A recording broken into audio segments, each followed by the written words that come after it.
Bienvenue à la 16e partie du tutoriel de Flutter. Aujourd'hui, nous parlerons du footer button et du sheet button. Le footer button, c'est plus ou moins le flat button qu'on a eu à observer suite au tutoriel précédent, mais ce dernier se retrouve toujours en bas de l'écran. Concernant le sheet button, c'est tout simplement un bouton de type feuille, mais c'est plus ou moins une alternative à une boîte de dialogue. Cette dernière, ou bien ce dernier, empêche l'utilisateur d'interagir avec le reste de l'application. Donc, on retournera au niveau de notre environnement de développement et on essaiera par la suite de créer un footer button et un sheet button. Nous maintenons toujours la même structure de notre code. Donc, nous avions à ce niveau-là le matériel importé. Vous aviez encore le stateless. On essaye de mettre cette partie en commentaire. On part au niveau du stateful. Vous aviez le stateful. Vous aviez votre app bar. Vous pourriez la créer. On a eu à l'effectuer au niveau du tutoriel précédent. Donc, on va essayer d'effectuer maintenant notre foot button. À ce niveau-là, je vais appeler la fonction persistent foot button. Et à l'intérieur, vous aviez effectivement plusieurs enfants que vous pourriez ajouter. On va essayer d'utiliser le icon button puisqu'on va devoir appliquer des clics sur ce bouton. Donc, comme icône, je vais devoir ajouter cette fonction, à peu près la même chose que nous avons eu à effectuer le tutoriel précédent. Donc, on aura icône. Point, vous pourrez ajouter par exemple, je vais voir, ok, zoom. Je peux prendre zoom out, par exemple celui-ci. On va créer encore un deuxième et un troisième par exemple. À ce niveau-là, je mets une virgule, une virgule. Donc ici, on va essayer d'utiliser un type d'icône. Ça dépend de vous. Vous pouvez utiliser celui que vous constatez bon. Je vais prendre par exemple account balance wallet. Et le dernier, par exemple, je vais utiliser quoi? Je peux prendre par exemple ajout. Ok. Donc ici on va faire ajout petit commentaire. Ok, on va ajouter un commentaire. Je descends. Donc là c'est bon. On va exécuter notre code et on va voir ce que ça donne. Je clique ici.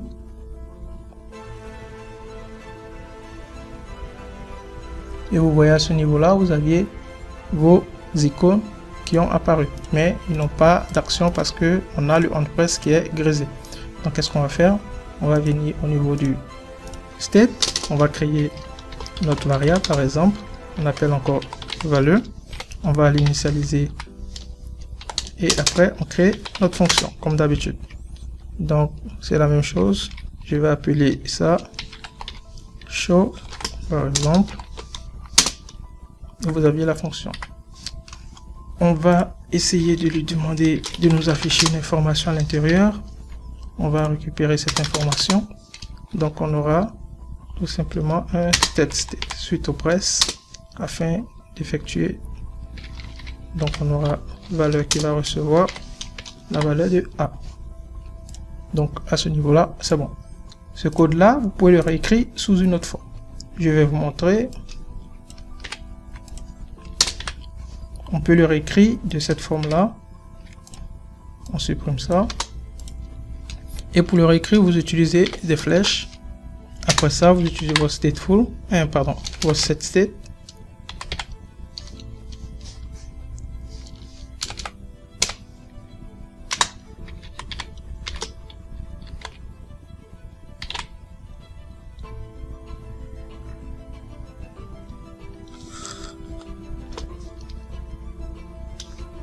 Ok. Et après, vous pourriez utiliser ça. Donc ça retourne normalement la valeur qui reçoit. Donc ça c'est bon.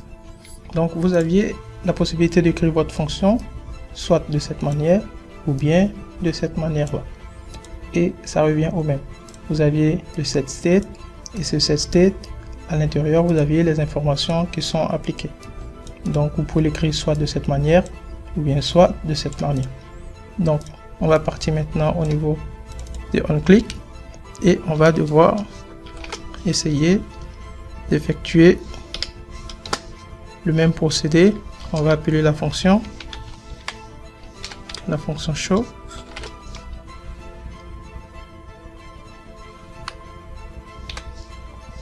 Et à l'intérieur, je vais écrire par exemple map zoom. On fait un zoom sur le map. Ici aussi c'est la même chose. Je vais copier ça. On va faire ça comme ça. Ici l'information, je vais le changer. Vous pourriez avoir comme information par exemple en wallet. Je vais mettre crédit info. À ce niveau-ci, je vais par exemple ajouter infobank. C'est pour vous montrer plus ou moins comment tout fonctionne. Donc là vous aviez ça, et ces informations on va l'afficher au niveau d'un test. Vous aviez le même test effectué au niveau du tutoriel précédent. On va le copier. Je copie ça. Je vais ajouter un padding, par exemple avec un padding vers le haut, par exemple de 5. Et à ce niveau-ci, on aura notre fonction valeur. Et ici, on va mettre par exemple du noir pour voir ce que ça nous donnera. Donc ici, j'ajoute une virgule. Tout est bon. On exécute notre code.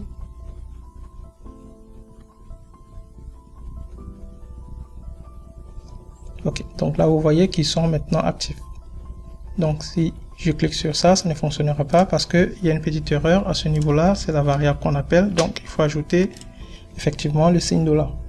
Je revalide. Et c'est bon. Ici, on a initialisé à 0. Bon, pas 0 plus ou moins, à nul. Donc on n'a aucune information au niveau de cette variable-ci. Donc si je clique sur celui-ci, le plus, il va nous afficher cette information, infobank. Si je clique dessus, vous avez infobank. Si je clique sur le deuxième en question, il va m'afficher crédit info, et le troisième, vous aurez map zoom. Et ici, on va essayer d'utiliser cette fonction, la deuxième en question qui a été créée. J'utilise ici la deuxième. Vous aurez le même effet puisque c'est la même fonction mais écrit sous une autre façon. Donc vous voyez ici j'ai show x, je vais l'utiliser à ce niveau là, show x. Donc je vais l'utiliser au niveau de map zoom et au niveau de add. On va compiler le programme et on teste. Si je clique ici, j'ai la même information, infobank.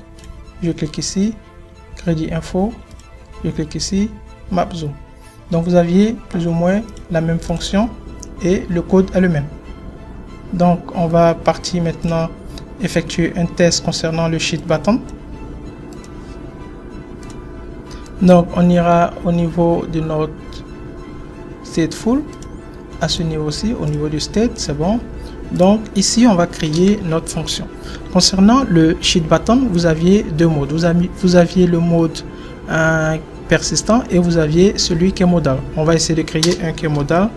Donc je vais essayer de créer ma fonction. Je vais l'appeler par exemple button sheet. Seconde. Par exemple, j'appelle ça button sheet. Et derrière, je vais créer ma fonction.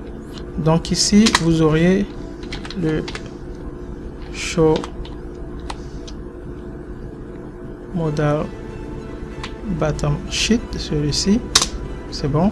Et vous avez un contexte. Le contexte, c'est-à-dire où nous nous trouvons. Nous nous trouvons actuellement sur notre première page, la première application. Vous avez le builder aussi. Vous auriez cette fonction. Donc on va ouvrir ça. On va créer une fonction au niveau du builder. Okay. Et on va voir le builder contexte qui est de type contexte. Ça c'est bon. Après ça, maintenant vous allez retourner. Par exemple, on va retourner un conteneur. On reviendra plus tard sur le processus du conteneur afin que vous compreniez comment ça fonctionne. C'est plus ou moins une colonne, ou bien par exemple c'est plus ou moins une ligne, mais à l'intérieur on peut aussi insérer plusieurs informations, mais on reviendra plus tard à ce niveau-là concernant le conteneur. Je vous donnerai plus de détails à ce sujet. Donc on va mettre un espace. On aura un espace de 20 pixels à gauche, à droite, en haut, en bas. Donc là c'est all. Et après ça on aura un enfant. Cet enfant, on va créer, comme je le disais, une ligne. Donc ça sera tout simplement une barre. Et cette barre à l'intérieur, on va insérer nos informations. Donc ici je vais effectuer un alignement. On reviendra plus tard sur les colonnes, les lignes et aussi les conteneurs afin que vous compreniez comment tout ça fonctionne. Donc ici j'aurai un alignement vers le centre par exemple. Et après ça je vais ajouter aussi des enfants. Ok. Et l'enfant en question c'est tout simplement un test qui s'affichera. Je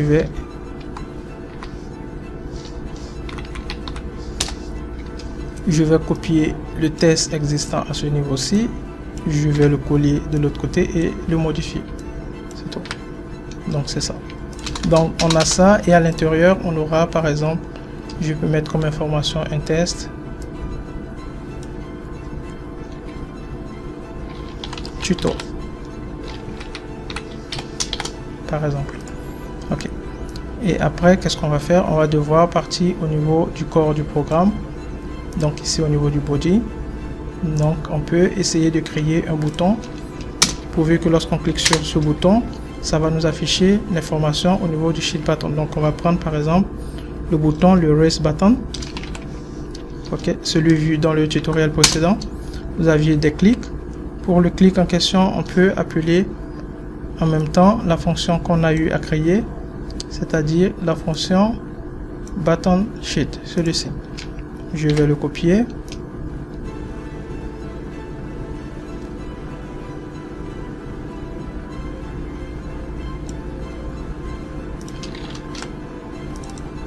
Je vais le coller à ce niveau-ci. C'est bon.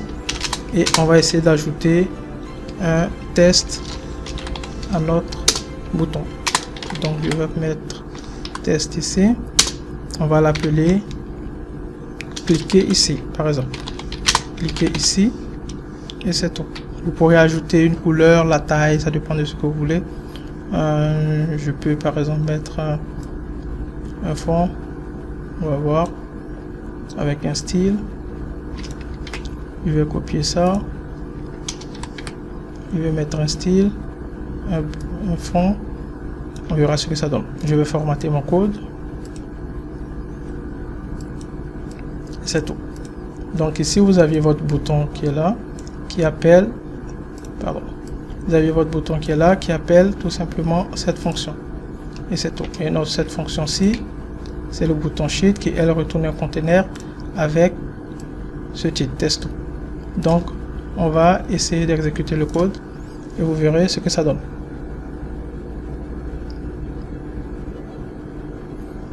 Ok, donc là vous avez votre bouton, cliquez ici. Si je clique dessus, vous devrez avoir le bouton. Apparemment on a une erreur, on va vérifier pour voir ce que nous donne comme erreur. Ici je vais devoir utiliser une autre fonction parce que celle-là n'est pas correcte. C'est show modal. Je vais voir si elle est ici. Ok, c'est bon, on l'a à ce niveau là. Donc ça c'est déjà bon. On va reprendre le commentaire à ce niveau-ci, le remettre en place. Ok, on va revalider. Ok, donc on va cliquer ici et vous aviez tuto qui s'affiche. Donc ici c'est bon. Donc là vous aviez une action qui est modale. Vous pourriez appliquer si vous voulez une couleur, tout ce que vous voulez à ce niveau là. Donc ici la couleur elle est noire, on va la mettre en rouge par exemple. Tuto test shift button. On revalide. Je clique ici, je clique ici et vous aviez tuto test Sheet Button. Donc vous voyez, vous aviez toute l'application ici qui est grisée et vous ne pourrez rien faire tant que vous ne cliquez pas à ce niveau là. Donc plus ou moins voici comment fonctionne le Foot Button et le Sheet Button. Derrière on reviendra sur le tutoriel et on évoluera plus ou moins sur d'autres boutons. Merci pour le suivi et à plus tard.